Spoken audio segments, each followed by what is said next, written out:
ایک جو بات آتی ہے، جیسے ہمارے ہاں جب بات کی جاتی ہے تو اگر اپنی بات کو وزن دینا ہو اور بہت زیادہ وزین، اگر بہت وزنی بنانا ہو اگر اپنی بات کو، تو ہم کتب اربعہ کی بات کرتے ہیں۔ ہمارے یہاں قاعدہ یہ ہے کہ کتب اربعہ کے جب کوئی حدیث آ جاتی ہے تو ایک مرتبہ سامنے والا انسان اگر اپنے مسلک کا ہے تو علماء اہل سنت میں اور ہمارے سنی بھائیوں کے یہاں جو سب سے معتبر کتابیں وہ سیاہ ستہ ہیں۔ یقیناً اب دیکھیں، احترام اپنی جگہ ہے، اعتبار کیا ہے وہ تو اپنی جگہ پر دیکھ رہے، احترام بہرحال ہم سب کو کرتے ہیں اور وہ بھی ہمارا احترام کرتے ہیں، اور احترام سے ہی انسان آگے بڑھ سکتا ہے۔ اب وہ اعتبارات کی بات الگ آتی ہے، لیکن یہ جو اتنا اہم موضوع ہے مہدویت کا موضوع، یقیناً آپ نے فرمایا کہ یہ وہ امام علیہ السلام ہیں جن کی امامت پر سب کو یقین ہے۔ وہ جزئی مسائل ہیں، اختلافات ہو سکتے ہیں، اس سے ہم ابھی قطع نظر کرتے ہوئے مہدویت کے موضوع کے اوپر اگر ہم سیاہ ستہ کی طرف چلیں، خصوصاً آپ نے کچھ کتابوں کا صحیح میں کتابوں میں نام لیا، لیکن جو سیاہ ستہ میں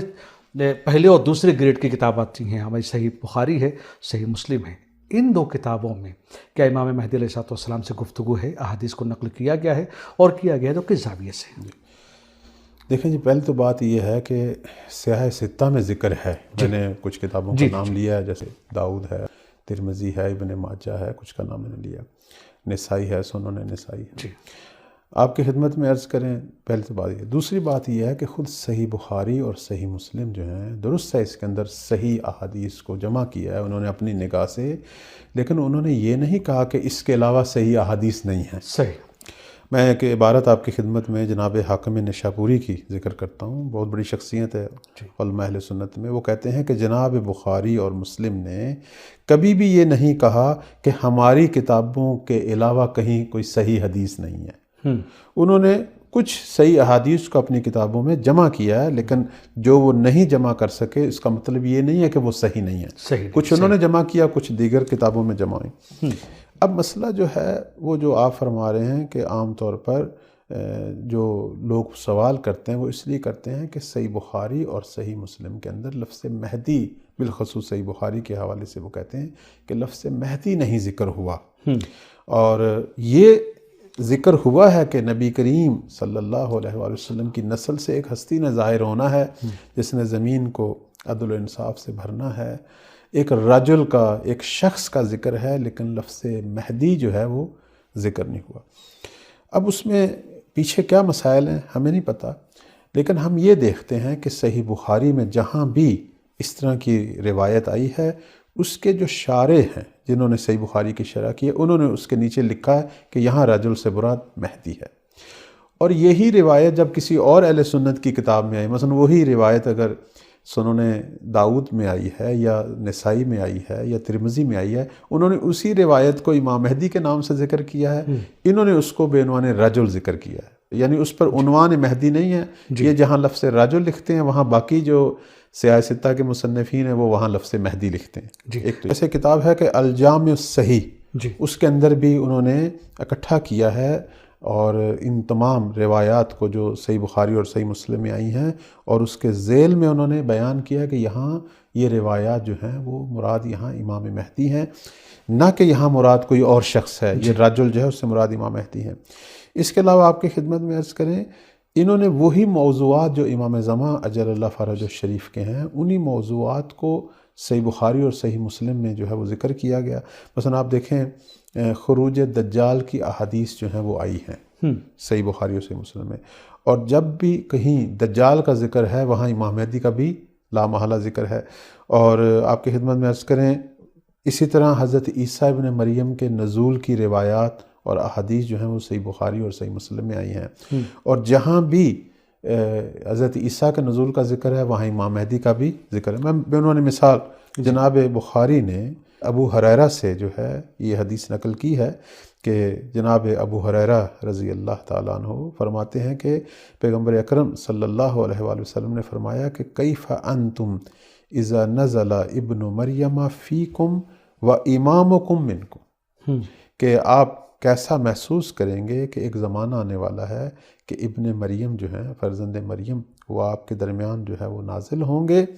اور حالانکہ امام جو ہے وہ آپ میں سے ہوگا، یعنی نماز جماعت کے لیے یا رہبری کے لیے یا مسلمانوں کے امور کے لیے جو پیشوا ہوگا وہ آپ میں سے ہوگا۔ اب اسی روایت کے حوالے سے جو شارحین ہیں جنہوں نے صحیح بخاری کی شرح کی ہے وہ سب کہتے ہیں کہ یہاں امام سے مراد کہ امام آپ میں سے ہوگا، یہاں مراد جو ہے وہ حضرت مہدی صلوات اللہ علیہ ہیں۔ اسی طرح آپ دیکھیں جناب مسلم نے حضرت جابر بن عبداللہ انصاری رضی اللہ تعالیٰ عنہ ان سے جو ہے وہ نقل کیا کہ رسول خدا صلی اللہ علیہ وآلہ وسلم فرماتے ہیں کہ یکون فی آخر امتی خلیفتن، کہ میری امت کے آخری دور میں ایک ایسا خلیفہ ہوگا کہ یحصل مال حسین لا یعدہ عددا، کہ جو لوگوں کے درمیان اتنا مال بانٹے گا کہ جسے شمار بھی نہیں کیا جائے گا، کہ پوری دنیا سے جو ہے وہ فقر ختم ہو جائے گا، اتنا بڑا سخی۔ اب جناب مسلم جو ہیں اسے خلیفہ کے عنوان سے ذکر کرتے ہیں۔ اب اگر یہی روایت کسی اور جگہ پہ دیکھیں تو وہاں جو ہے یہاں نام میں امام مہدی جو ہے وہ ذکر ہوتا ہے، یعنی انہوں نے اس کو خلیفہ، امام یا رجل کے نام سے ذکر کیا، اور باقی جو اہل تسنن کی معتبر کتابیں ہیں یا ان کتابوں کی جو شروحات ہیں اس میں جو ہے وہ لفظ مہدی آیا ہے۔ جناب مسلم نے صحیح مسلم میں ایک موضوع اور ذکر کیا، خسف بیدا کا، ایک واقعہ جو امام مہدی علیہ السلام کے ظہور سے پہلے سرزمین بیدا کا دھنسنا، وہ ایک مشہور واقعہ ہے، ہماری شیعہ کتابوں میں بھی ہے اور اہل سنت کی کتابوں میں بھی ہے۔ اس واقعے کو وہ ذکر کرتے ہیں کہ ایک شخص خانہ کعبہ میں پناہ لے گا اور ایک لشکر جو ہے سرزمین بیدا پر پہنچے گا اور وہاں زمین میں غرق ہو جائے گا۔ اب یہ اسی انداز سے یہ واقعہ ذکر کرتے ہیں، اور اب اسی کتاب کے جو شارحین ہیں یا یہی روایت جب دیگر کتابوں میں آتی ہے تو وہاں ذکر ہوتا ہے کہ وہ شخص جس نے خانہ کعبہ کی پناہ لینی ہے وہ مہدی ہے، یعنی امام مہدی خانہ کعبہ میں پناہ لیں گے اور اسی وقت ایک لشکر جو ہے وہ سرزمین بیدا میں دھنس جائے گا۔ چونکہ یہ ہماری شیعہ حدیث میں بھی آیا کہ جب امام مہدی علیہ السلام مکہ سے ظہور فرمائیں گے اور اعلان فرمائیں گے اپنی امامت کا اور لوگوں کو اپنی نصرت کے لیے بلائیں گے، اسی زمانے میں سفیانی جو مد مقابل ایک منفی طاقت ہے اور مولا کا دشمن ہے اور اسلام کا دشمن ہے، وہ اپنا ایک لشکر جو ہے مدینہ سے مکہ کی طرف بھیجے گا تاکہ مولا کا مقابلہ کیا جائے، اور یہ جو نیا ظہور ہوا ہے اور یہ ایک نئی تحریک شروع ہو رہی ہے اس کو فوراً جو ہے وہ ختم کیا جائے۔ اور اس کا لشکر جو ہے جب سرزمین بیدا پر پہنچے گا تو پروردگار کی طرف سے بالاخر ایک فرشتہ ہے یا حضرت جبرائیل ہیں جیسے بعض روایات میں، وہ آواز دیں گے سرزمین بیدا کو جو مکہ اور مدینہ کے درمیان ایک جگہ ہے، اور وہاں وہ لشکر زمین میں دھنس جائے گا، اور اس میں سے 2 ہی آدمی بچیں گے جس کو بشیر اور نذیر کہا گیا۔ ایک حضرت مہدی صلوات اللہ علیہ کے پاس پہنچے گا اور بتائے گا کہ وہ آپ کے دشمنوں کا جو لشکر ہے وہ غرق ہو گیا ہے، اور ایک شخص جو ہے اس میں سے وہ پہنچے گا سفیانی کے پاس اور اس کو بتائے گا کہ آپ کا لشکر جو ہے وہ زمین میں غرق ہو گیا، اور یہ سفیانی کی پہلی شکست ہے جو حکم خدا سے ہوگی، جس میں پروردگار کی مدد جو ہے وہ آئے گی۔ تو اب یہ واقعہ جو ہماری شیعہ کتب میں درج ہے وہ اہل تسنن کی کتب میں باقی جگہوں پہ تفصیل سے ذکر ہے۔ جناب مسلم نے صرف اتنی حد تک جو ہے وہ نقل کیا کہ ایک شخص نے خانہ کعبہ میں پناہ لینی ہے اور اسی وقت ایک لشکر جو ہے وہ سرزمین بیدا پر دھنس جائے گا۔ اب یہاں شارحین نیچے کیا لکھ رہے ہیں کہ وہ شخص جس نے سرزمین مکہ میں خانہ کعبہ میں پناہ لینی ہے وہ امام مہدی ہوں گے جو کہ اطرت پیغمبر سے ہیں، اور وہ لشکر جو دھنسے گا وہ سفیانی کا ہے۔ اور اسی طرح باقی جو ان کی مسانید ہیں اس کے اندر بھی یہ روایت۔ تو اب یہ ایک خاص سیاست تھی یا اس کے پیچھے کیا فلسفہ تھا وہ ہمیں معلوم نہیں ہے کہ امام مہدی علیہ السلام کی جو روایات اور احادیث ہیں وہ صحیح بخاری اور صحیح مسلم میں ذکر ہوئی ہیں لیکن بغیر نام کے، ان کو یا لفظ خلیفہ یا ایک رجل یا ایک امام اس عنوان سے پکارا گیا ہے، حالانکہ وہی روایات اور وہی احادیث ان کی دیگر جتنی کتابیں ہیں اس کے اندر بے نام مہدی ذکر ہوئی ہیں۔ اسی لیے ان کے شارحین بھی جب ان روایات کو دیکھتے ہیں تو وہ بھی پھر اس کے ذیل میں جو ہے وہ ذکر کرتے ہیں کہ یہ شخص یا یہ امام یہ خلیفہ جو ہیں وہ ہمارے امام مہدی ہیں جو آخر الزمان میں ظہور کریں گے۔ بے شک، اور گفتگو تو بہرحال بہت ہے، اور خاص طور سے میں ایک سوال کرنے والا تھا لیکن چونکہ اب ٹائم نہیں ہے کہ ایک جو حدیثوں کا خصوصاً جو ظہور سے متعلق حدیثیں ہیں وہ آخر الزمان اس میں زیادہ تکرار ہوا ہے، تو میں چاہ رہا تھا کہ آخر الزمان کے حوالے سے بھی اجمالی گفتگو جو، لیکن آج ہمارے پاس ٹائم نہیں ہے اور شاید وہ ناقص گفتگو رہ جائے گی تو پیاس باقی رہے گی سب کی۔ میں یہی کہوں گا کہ چونکہ بہرحال دور امتحان ہے، اور نہ تنہا جسمانی نقصانات سے زیادہ اس وقت جو حملے ہو رہے ہیں عقائد کے اوپر ہو رہے ہیں، انسان کی روح کے اوپر حملے ہو رہے ہیں، تو اس پر فتن اور پربلا زمانے کی حفاظت کے لیے میں چاہوں گا چند جو دعائیہ کلمات ہو جائیں اور پوری کائنات آمین کہے، تو بہرحال انشاءاللہ تعالیٰ اللہ اس دعاؤں کے صدقے میں امام کو ظہور فرما دے. جی